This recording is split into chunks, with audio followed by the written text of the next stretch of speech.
Seven, 6, 5, 4, 3, 2, 1.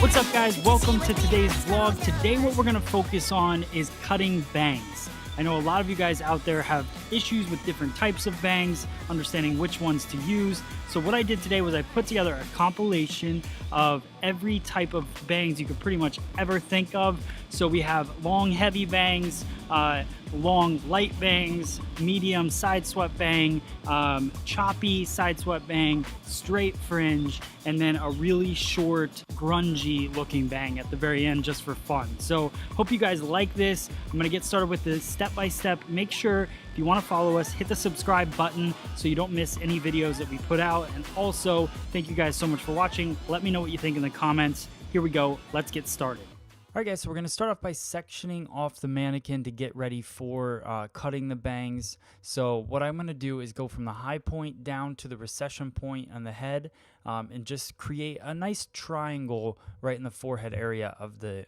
mannequin or of your client. Now I'm going to clip that away. I've got my triangle. Now I'm going to take a left-hand side parting. We're going to start off creating a heavy, longer side bang. So what I'm going to do is go with really low elevation. The lower the elevation when you're cutting a bang, the heavier it's going to be. We've talked about this in past videos. If you have to treat the front of the head the same as you would treat the back. So if I'm trying to create light, airy layers, then I definitely want to elevate more. With this, what I want to do is add some extra weight, and this would be for somebody that maybe wants to be able to pull their hair back and doesn't want the hair to fall out, things like that, but they still want that kind of angled fringe around the face. So I keep the low elevation. I work diagonal sections all the way back, bringing them to a stationary guide, and then connecting it on the opposite side. So now what I'm going to do is I'm going to blow it dry, because what I want you guys to see after every bang that I cut, I want you to see the dry finished look of it so you can compare which type of bang you're looking to create. Now keep in mind, I'm doing very basic versions of each bang, so if you elevate it a little bit more, you could take out a little bit more weight. So this would definitely be based on each of your clients. Don't do this exactly the way I'm doing it every single time. So now we're going to use our VibraStraight iron, go through, iron it out, just so you guys can see that polished finish and how the bang is actually going to lay. Some guests really like that heaviness in the front, especially if they have a lower density or kind of a weaker hairline. And like I said, if they want to pull all their hair back and not have the hair falling out. So now we're going to move into a light, long side bang. And what this is going to do, it's going to be cut pretty much the same. The only difference is now we're elevating the hair. So we talked about the more you elevate the hair, the lighter it's going to be in the front. So I'm doing a 90-degree elevation with a stationary guide. So I'm over directing everything over to the same point, pushing it away from my body. I like cutting from a short to long point, so that's why I'm pushing the hair away. You could stand on the opposite side and pull the hair towards you, just really whatever makes you comfortable. But I'm working that stationary guide, cutting, and what that's doing is collapsing that hair, but it's giving it a seamless feel because of the fact that I'm following the head shape. So just make sure when you elevate the hair that your finger angle is parallel with the forehead. If you elevate any higher, it's just going to collapse it too much. So now we're going to blow it dry. I want to show you guys the difference. You can really compare the heavy bang as opposed to the light bang. So I think that this is such a good visual for me. This is a video that I've wanted to create for a long time because we don't get the opportunity to see these visually next to each other, all these different haircuts and different ways of removing and keeping weight. So you could see the flow, it works really well. You can see the weight that's been taken out right around the edges of that haircut where it was heavy before. So it just makes it a lot easier for your guests to be able to style it and maneuver it. So now we're going to work on a shorter side bang. And what I'm going to do is take diagonal forward sections, over direct them, creating a stationary guide. And again, because we want to go heavy, I'm keeping my elevation low and cutting with my finger angle parallel to my parting. So just making sure I keep that consistent. Now, if you wanted to create a little more of a light feel to this fringe, what I would do is just suggest slight elevation after each section that you take. No one says that you have to stay either stationary or kind of extremely move it. You could just slightly lift it as you go around that curve of the head, and then you won't get so much of a weight line on the opposite side. What I wanted to do for you guys today is just show you what that stationary guide looks like.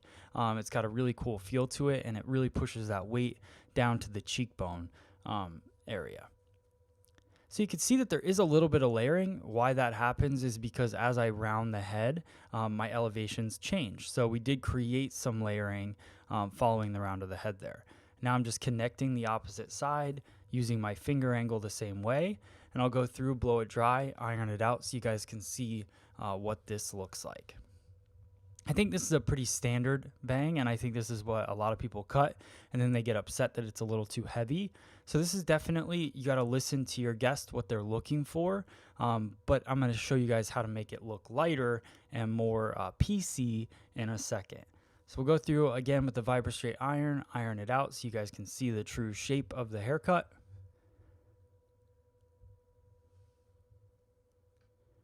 You'll notice when I'm cutting hair, I'm using a tighter teeth comb. I'm using a 339 comb from Wise Park. When I go through to iron the hair, I use this is the 337 comb, just because it's a little bit easier to get through the hair. You can see that nice soft angle. That's all created with over direction and finger angle, guys. So pretty cool.